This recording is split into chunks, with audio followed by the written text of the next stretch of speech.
하나님 말씀 보겠습니다. 누가복음 22장 14절부터 23절 말씀입니다. 누가복음 22장 14절부터 23절 말씀 한 목소리로 봉독하겠습니다. 때가 이름에 예수께서 사도들과 함께 앉으사 이르시되 내가 고난을 받기 전에 너희와 함께 이 유월절 먹기를 원하고 원하였노라. 내가 너희에게 이르노니 이 유월절이 하나님의 나라에서 이루기까지 다시 먹지 아니하리라 하시고 이에 잔을 받으사 감사 기도하시고 이르시되 이것을 갖다가 너희끼리 나누라. 내가 너희에게 이르노니 내가 이제부터 하나님의 나라가 임할 때까지 포도나무에서 난 것을 다시 마시지 아니하리라 하시고 또 떡을 가져 감사 기도하시고 떼어 그들에게 주시며 이르시되 이것은 너희를 위하여 주는 내 몸이라. 너희가 이를 행하여 나를 기념하라 하시고 저녁 먹은 후에 잔도 그와 같이 하여 이르시되 이 잔은 내 피로 세우는 새 언약이니 곧 너희를 위하여 붓는 것이라. 그러나 보라, 나를 파는 자의 손이 나와 함께 상 위에 있도다. 인자는 이미 작정된 대로 가거니와 그를 파는 그 사람에게는 화가 있으리로다 하시니 그들이 서로 묻되 우리 중에서 이 일을 행할 자가 누구일까 하더라. 아멘. 우리가 살다 보면 어느 정도 친밀한 관계에 있다고 할 때 짧지 않은 어떤 그런 헤어짐을 앞두고 있을 때 어디 멀리 떠나거나 아니면 어떤 큰 일들을 앞두고 있을 때 우리는 이제 종종 식사를 함께 나누게 됩니다. 보통의 경우는 가는 사람보다 그 자리에 남는 사람이 그 자리를 준비하고 그 식사를 준비하고 함께 식사를 나누면서 또 그간의 추억을 나누고 또 앞으로의 여정을 격려하고 축복하면서 또 그 헤어짐을 아쉬워하는 마음으로 그 시간을 준비합니다. 그리고 그것을 준비하는 사람들은 식사라도 한 끼 잘 해 먹여서 보내주었다는 그런 마음으로 그런 마음을 또 갖게 하는 그런 시간들을 갖습니다. 오늘 함께 읽은 이 본문은 우리가 잘 알고 있는 소위 최후의 만찬이라고 부르는 마지막 유월절 식사를 제자들과 함께 나누는 장면을 기록하고 있습니다.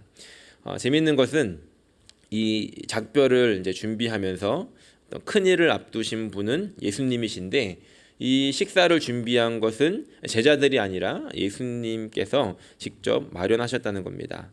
우리가 읽지 않았지만 7절부터 13절 말씀을 보면 예수님께서 이 유월절 식사를 예비하시고 준비하셨다는 것을 확인할 수 있습니다. 그래서 이런 의미를 부여하면서 시작할 수 있을 것 같은데 이 마지막 식사, 이 자리는 예수님께서 가시는 자리가 아니라 오히려 예수님께서 제자들을 보내시는 자리라는 겁니다. 예수님께서 굉장히 준비를 많이 하셨을 것입니다. 그리고 우리는 이날 가지신 이 자리를 통해서 예수님께서 이제 그 제자들을 보내시면서 원하셨던 것이 무엇일까를 몇 가지 발견하게 됩니다. 오늘 함께 읽은 본문을 함께 살펴보겠습니다. 14절 말씀 함께 읽겠습니다. 때가 이름에 예수께서 사도들과 함께 앉으사 때가 이름에 라고 시작합니다. 드디어 시간이 되었고 그리고 예수님은 사도들과 함께 앉으셨다라고 기록합니다. 재미있는 것은 제자들이라고 하지 않고 사도라고 기록하고 있는 것입니다. 그러니까 지금 이 상황 속에 들어가 보면 아직 이들은 사도가 아니었죠. 그런데 이 말씀을 지금 기록하고 있는 누가가 이 말씀을 쓰고 있을 때는 이들은 사도였습니다.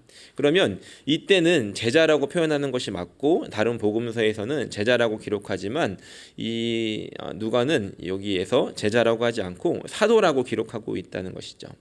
사도라는 것은 보냄을 받은 자라는 뜻인데 아까 말씀드린 것처럼 이 자리는 예수님께서 이 제자들을 보내시면서 마련한 자리라는 것을 우리가 한 번 더 확인할 수 있습니다. 그리고 15절에 이렇게 말씀하십니다. 이르시되 내가 고난을 받기 전에 너희와 함께 이 유월절 먹기를 원하고 원하였노라. 예수님께서는 몇 차례에 걸쳐서 제자들에게 나는 이제 고난을 받게 될 것이다, 죽게 될 것이다는 것을 말씀해 오셨습니다. 우리가 성경에 이제 공식적으로 기록된 것보다 아마 더 많이 제자들에게 말씀하셨을 것입니다. 예수님께서는 이 고난의 시간을 염두에 두셨고 이 시간을 준비해 오셨고 이 시간에 맞춰서 움직이고 계시지만 사실 제자들은 그 예수님의 고난과 예수님이 돌아가시는 것들에 대해서 원하지도 않았고 또 예수님 그런 말씀을 하실 때마다 마음이 상하기는 하지만 크게 신경 쓰지 않았던 것 같습니다. 반면에 예수님은 이 시간을 얼마나 기다리셨겠습니까? 소풍 가듯이 마냥 즐거운 마음으로 기대하는 그런 기다림은 아니었을 것입니다. 이 고난을 앞둔 그 예수님께서 이 복잡한 그 심경 속에서 예수님께서 이렇게 말씀하십니다. 너희와 함께 이 유월절 먹기를 원하였노라. 두 번을 강조합니다. 이거는 그냥 밥 한 끼 먹고 싶었어라는 것이 아니라 예수님께서 지금 이 시간을 갖기를 열렬히 원하시고 또 기대하셨다는 것입니다. 오늘 말씀의 제목을 제가 그렇게 잡았는데 도대체 그러면 예수님께서는 무엇을 그렇게도 원하셨던 것일까? 오늘 말씀은 이것에 초점을 맞추어서 몇 가지를 생각해 보려고 합니다. 첫 번째, 예수님께서 원하셨던 것은 바로 제자들에게 하나님의 나라를 기다리라는 것입니다. 16절 말씀에 이렇게 기록합니다. 내가 너희에게 이르노니 이 유월절이 하나님의 나라에서 이루기까지 다시 먹지 아니하리라. 그리고 18절 말씀을 보면 내가 너희에게 이르노니 내가 이제부터 하나님의 나라가 임할 때까지 포도나무에서 난 것을 다시 마시지 아니하리라. 비슷한 패턴을 보이고 있는데 다시 하나님의 나라에서 이룰 때까지 그리고 임할 때까지 내가 다시 먹지 아니하고 다시 마시지 않겠다라고 말씀하십니다. 그리고 예수님께서 내가 지금부터 이제 먹지 않고 다시 그것을 먹게 되는 날이 있을 것인데 그것이 언제냐면 바로 하나님의 나라에서 이 모든 일들이 이루어지는 때라고 말씀하고 계신 것입니다. 유월절이라고 하는 것은 이 출애굽을 앞두고 이스라엘 백성들이 이제 그 죽음의 사자가 그 드리울 때 문설주에 그리고 기둥에 발라진 양의 피를 보고서 이 죽음의 사자가 넘어가던 날 생겨진 그런 명절입니다. 이제 이 세상에 드리워진 이 죽음의 권세가 완전히 힘을 잃고 이 완전히 하나님의 통치가 임하게 되는 그때 예수님께서 우리 다시 이 만찬을 나누자라고 말씀하고 계시다는 겁니다. 그래서 예수님께서 제자들에게 말씀하시기 원하셨던 것, 정말로 원하셨던 것은 나의 죽음이 끝이 아니다. 그리고 내가 다시 살아날 것인데 부활도 끝이 아니고 내가 하늘로 올라갈 텐데 그것도 끝이 아니고 내가 다시 돌아올 것이다. 그리고 내가 다시 돌아오는 날 그날 함께 이 만찬을 함께 다시 나누자라고 말씀하고 계시다는 겁니다. 누가복음이 쓰여진 시기를 64년에 있었던 네로 박해 이후로 보고 있습니다. 그보다 더 전이라고 할지라도 예수님께서 이제 제자들에게 부활하신 후에 내가 다시 올게라고 하시면서 이제 올라가셨습니다. 그리고 성령님은 오셨지만 아직 예수님은 오시지 않았습니다. 당시에 있었던 그 예수님의 제자들과 크리스찬들은 예수님께서 오신다고 하셔서 금방 올 줄 알았는데 예수님과 함께 했던 이 1세대들은 하나둘씩 세상을 떠나고 있고 또 그 당시에 있었던 크리스찬들에게 그리고 유대인이 아니었던 그 이방인들에게는 정말 예수님이 다시 오실까라고 하는 그런 의문이 생기지 않았겠습니까? 이것은 그 당시뿐만이 아니라 2000년이 지난 오늘을 사는 우리에게도 드는 의문일 것입니다. 그런데 누가는 그들에게 그리고 오늘 우리에게 이렇게 말하고 있는 것입니다. 예수님이 원하셨다.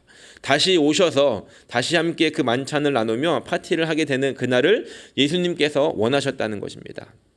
어쩌면 우리가 예수님의 다시 오심을 기다리는 것보다 우리가 바라는 것보다 예수님이 다시 오시는 것을 예수님께서 더 원하고 계실 것입니다. 우리가 그 마음을 기억하면서 예수님의 다시 오심을 기다릴 수 있는 저와 여러분들이 되시기를 예수님의 이름으로 간절히 축원합니다. 두 번째로 예수님께서 원하셨던 것은 무엇이었을까? 19절과 20절 말씀입니다. 함께 읽겠습니다.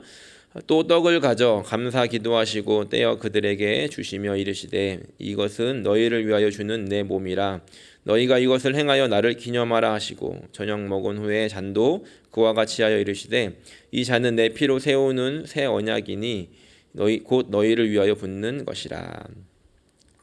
이 두 절이 너희를 위하여 주는 내 몸이고 그리고 너희를 위하여 붓는 나의 피다라고 말씀하십니다. 우리가 이제 성찬식을 할 때는 이 떡과 잔을 이렇게 세트 메뉴로 이렇게 같이 하지 않습니까? 그런데 자세히 살펴보면 이 떡과 이 잔의 의미가 나누어지는 것을 볼 수 있습니다. 떡은 예수님께서 나의 몸이고 이것을 행하여서 나를 기념하라 라고 말씀하십니다. 예수님께서 이렇게 말씀을 하시고는 이제 함께 그 명절에 나누었던 이 무교병을 이렇게 찢어서 주셨습니다. 그러니까 우리는 이제 성찬식을 할 때 편의를 위해서 이렇게 한 개씩 집어가지 않습니까? 그런 모습이 아니라 예수님께서 십자가에서 찢기실 그 예수님의 몸을 상징하면서 그 빵을 찢으시고 제자들에게 나누어 주시면서 너희들이 이제 음식을 나눌 때마다 이렇게 빵을 찢어 먹을 때마다 내가 했던 일들을 기억해 그리고 생각해 그리고 기념해야 돼라고 말씀하고 계신 것입니다. 그래서 당시에 초대교회에 있었던 성도들은 모일 때마다 그리고 함께 예배할 때마다 이 성찬식을 나누면서 그 빵을 찢고 그곳에서 예수님의 찢기심을 기억했다는 것입니다. 그리고 또 이제 잔을 주시면서 이렇게 말씀하십니다. 이 잔은 20절에 내 피로 세우는 새 언약이니 곧 너희를 위하여 붓는 것이라. 이 잔은 피로 세우는 새 언약이라고 말씀하십니다. 물론 이제 우리가 예수님이 피를 흘리셨대 이것도 잊지 말아야 돼. 물론 잊으면 안 되는 것이죠. 그런데 예수님께서 이것에 대해서는 새 언약이라고 말씀하고 계시다는 겁니다. 며칠 전에 제가 누가복음 1장에서 이런 말씀을 나눴습니다. 정혼이라는 것에 대해서 말씀을 드린 적이 있습니다. 그래서 결혼을 하기 전에 정혼을 하게 되고 그 정혼을 하게 되면 이 결혼을 하게 되기까지는 같이 살지는 않지만 부부로서 법적인 효력을 갖는다고 말씀을 드렸습니다. 그런데 이 정혼을 하게 될 때, 정혼식을 하게 될 때 그 예식에서 가장 중요한 부분이 무엇이냐면 남편 될 사람이 아내 될 그 여인에게 포도주를 건네줍니다. 그러면 이제 그 여인이 그 포도주를 받아서 마시게 됨으로써 이제 그 약속이 시작이 되는 것입니다. 어떤 계약서에 사인하는 것과 같은 그런 모습인데 예수님께서 지금 잔을 가지시고 제자들에게 주시면서 이것은 내가 피로 세우는 새 언약이다라고 말씀하고 계시다는 겁니다. 이전의 약속, 그러니까 구약, 예수님께서 오시기 전에 하나님께서 이스라엘 백성들과 하셨던 약속은 너희들이 내 백성 되게 하겠다. 출애굽을 하시면서 내 백성을 삼으시겠다라고 말씀하시는 하나님과 하나님의 나라의 백성 되게 하시는 그런 약속이었다라고 한다면 이제 예수님께서 세우시는 새 언약은 그리고 예수님께서 우리와 갖기를 원하시는 이 관계는 신랑과 신부의 관계라는 겁니다.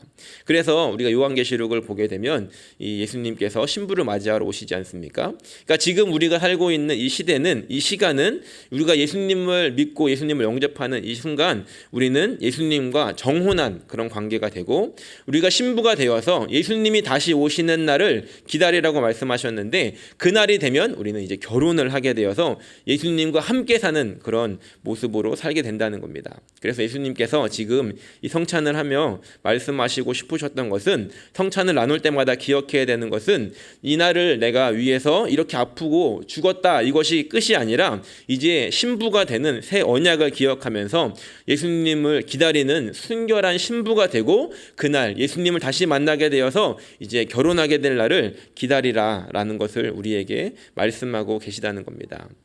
결혼 약속을 잡아놓은 신랑은 그 신부를 데리고 온 날을 기다리지 않겠습니까? 그리고 신부도 마찬가지로 이제 남편이 나를 언제 데리러 오나라고 기다리고 있지 않겠습니까? 예수님께서는 지금도 그날을 기다리십니다. 신부된 우리를 데리러 오실 날을 기다리고 계시다는 것이죠. 그렇다면 우리가 한번 이제 생각해 볼 것은 그 신랑 되신 예수님은 기다리시는데 신부된 우리는 기다리고 있는가 하는 것입니다.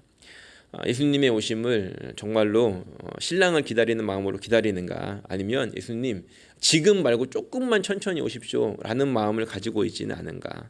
우리가 이 말씀을 다시 한번 생각하면서 신부된 우리가 그 예수님의 다시 오심 신랑 되신 예수님을 맞이하게 될 날들을 우리가 기다리고 그날을 기대하는 인생이 되시는 저 여러분들이 되시기를 예수님의 이름으로 간절히 축원합니다. 마지막으로 예수님께서 이 시간을 통해서 무엇을 원하셨는가 21절 22절 말씀 함께 읽겠습니다. 그러나 보라, 나를 파는 자의 손이 나와 함께 상 위에 있도다. 인자는 이미 작정된 대로 가거니와 그를 파는 그 사람에게는 화가 있으리로다 하시니. 이 부분은 마태복음과 마가복음과 조금 다릅니다. 그러니까 마태복음과 마가복음에서는 지금 이 성찬을 나누는 이 장면에서 유다가 그러니까 유다가 먼저 떠나고 이제 예수님께서 성찬을 하는 장면으로 기록을 하고 있지만, 누가복음에서는 이것을 조금 순서를 바꿉니다. 어떤 것이 사실인지 우리가 잘 알 수 없지만 분명히 의도하고 있는 그 의도가 있다는 것이죠. 지금 이 유다는 이 자리에 있었습니다. 그리고 예수님께서 준 떡도 먹었고 예수님께서 준 잔도 받아 마셨습니다. 그리고 나서 예수님께서 이렇게 말씀하십니다. 그러나 보라, 나를 파는 자의 손이 지금 나와 함께 있다. 그 사람은 나는 이미 작정된 대로 가지만 그를 파는 그 사람에게는 화가 있을 것이다 라고 말씀하고 계시다는 겁니다. 다시 말해서 예수님께서는 지금 아시고 계시었는데 알고 계심에도 불구하고 그 유다를 그 자리에 있게 하셨다는 겁니다. 그러니까 예수님께서 모르시고 당한 것이 아니라 예수님은 다 아셨지만 그냥 유다에게 당해 주셨다는 겁니다. 그렇다면 우리는 이런 생각을 할 수 있습니다. 이런 질문을 할 수 있을 텐데, 왜 예수님께서 굳이 이런 말씀을 하시는가? 그러니까 지금 유다가 예수님을 팔기로 작정을 했고, 이 유다가 돌아오지 못할 강을 건넜다는 것을 예수님께서 알고 계시고 또 당해 주셨지만, 왜 굳이 이것을 말씀하시면서 이 자리에 지금 함께 있다라고, 그리고 나와 같은 그릇에 손을 넣었다라고 이렇게 말씀하고 계시고, 또 다른 복음서에서 유다가 접니까라고 물었을 때 예수님께서 그래 너다라고 말씀을 하셨는가 하는 것입니다. 이것은 예수님께서 내가 알고 있어 이것으로 끝나는 것이 아니라 어찌 보면 이 유다에게 마지막으로 기회를 주시는 것은 아닌가라는 것을 우리가 생각해 보게 됩니다. 물론 예수님께서 그 유다가 회개하지 않을 것을 아셨기 때문에 아쉬워한 것이지, 예수님께서 나를 팔았다고 아쉬워하는 것이 아니라는 겁니다. 예수님께서는 어찌 보면 이제 회개하지 않을 그 유다를 아셨음에도 불구하고 그 마지막까지도 너가 그렇게 할 거야 라고 경고를 하시면서, 그리고 너가 나를 배신할 거야 라고 말씀을 하시면서도 그럼에도 불구하고 예수님은 끝까지 포기하지 않으셨다는 것을 우리가 발견하게 됩니다. 오늘 이 말씀을 우리에게 이렇게 적용해 볼 수 있을 것 같습니다. 우리는 예수님 앞에 회개를 하죠. 그리고 잘못했다고 합니다. 물론 성찬을 하면서도 또 우리의 죄를 발견하고 회개를 합니다. 하지만 우리는 또 죄에 넘어지는 그런 연약한 존재들이죠. 그런데 예수님께서 원하셨던 것은 그것을 내가 다 안다는 겁니다. 너가 또 넘어질 것도 알고, 또 나의 뒤통수를 칠 것도 알고, 또 나를 배신할 것도 알고, 나의 마음을 아프게 할 것도 알지만 괜찮아, 내가 다 알고 당할 거야. 그리고 괜찮아, 내가 너에게 한 번 더 기회를 줄게. 너가 회개하면 돼. 끝까지 포기하지 않으시는 그 예수님을 우리가 여기서 만나고 있다는 겁니다. 예수님께서 원하셨던 것, 다시 말해 3가지를 정리합니다. 이제 나는 죽고 부활하고 또 하늘에 올라갈 것인데, 그것이 끝이 아니라 우리가 다시 만나게 될, 내가 다시 오게 될 그 날들을 기다려라. 예수님께서 이것을 가르쳐 주기를 원하셨고, 또 이제 그 기다림의 시간들, 예수님이 다시 오시는을 기다리는 그 시간들 동안에 너희가 신부된 존재라는 것을 기억하면서 나를 만날 날 동안 순결하게 이 시간들을 기다리고 또 그날 함께 살게 될 그날을 기다려라 라는 것을 예수님께서 말씀하시기를 원하셨고, 또 이제 그 자리에 참여하지 못하게 되는 그 유다까지도 너가 다시 돌아왔으면 좋겠다, 내가 마지막까지 너에게 기회를 준다, 내가 다시 한번 너에게 회개할 수 있도록 내가 너에게 이렇게 말려준다라고 하는 그 예수님의 포기하지 않으시는 그 마음을 기억하면서 오늘 날 시간으로 보면 오늘 저녁에 이제 예수님께서 만찬을 나누시는 그런 시간표에 들어가게 될 것인데, 우리가 이것들을 좀 기억하면서 오늘 하루를 보낼 수 있는 저와 여러분들이 되시기를 예수님의 이름으로 간절히 축원합니다.